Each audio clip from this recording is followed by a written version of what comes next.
Welcome back. Next question, I'm going to pass it on to you, Monique. We're fortunate in this industry to not discriminate based on gender. Whether you're a male or a female, you know, pays all the same, which is fantastic.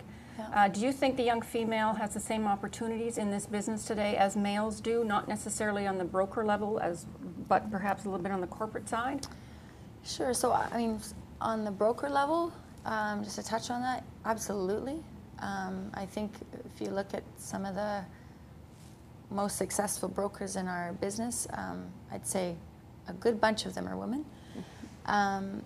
From the corporate side, I actually think that in our industry, I would say that women have a better chance than in several other industries of rising quickly into senior management level roles. We know of, in our industry with some lender partners and even the mortgage insurers, that there are several women who hold high level positions. I don't know if there's as many women in president or CEO roles, but I think that's probably not too far off. Okay. All right. Maureen, your thoughts on that? I think as a broker, yeah, it's a completely equal opportunity. And I think very much like Monique said, probably in middle management, same thing. I think getting into the senior management roles, that's where I think we probably still have a little bit of catching up, but definitely on the broker level, you know what, it's everyone's got the same opportunity out there. I know. I feel that it's a great career. I mean, you and I both have children, and as do everyone sitting here at the table. It's a great career to be able to do both, to be able to be confident and make lots of money in this business, but also have the flexibility to, you know, go to the school plays or pick up kids or be involved. Very much so. Yeah, you can get up early and get your stuff done, so you create a little bit of a window so you can do something else later on. So yeah, it's great that way. Yeah, definitely. Paula, do you think that, that we've had lots of changes in the mortgage industry? All those rule changes that happened earlier this spring, which we thought was going to put a little bit of a brake on the real estate activity, and it has.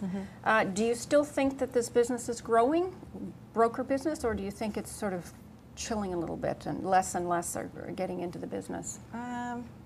In terms of number of entrants, it may be slowing, but I think our percentage of business has tremendous opportunity to grow.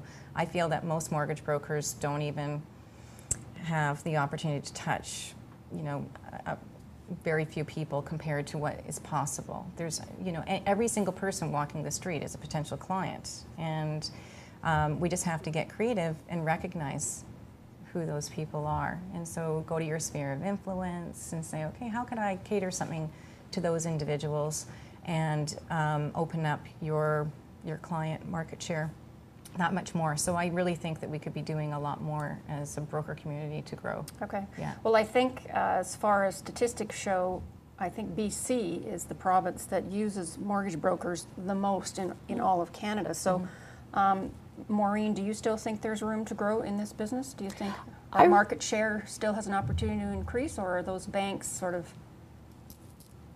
tightening up? Tightening us up. Yeah, exactly. You know what? I think there's still lots of room to grow. I think sometimes, I think there's a lot of people, because we have the highest number of self-employed people in BC compared to the other provinces. So I think there's a lot of opportunity with the self-employed deals.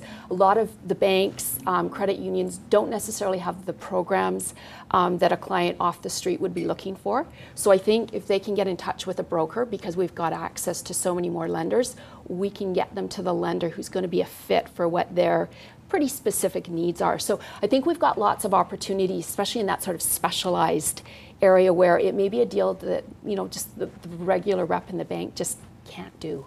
So I think we've got to find out where those opportunities are and then go and pursue them. All right. We're going to take a small break, and we'll be back to ask the last couple of questions in our session today.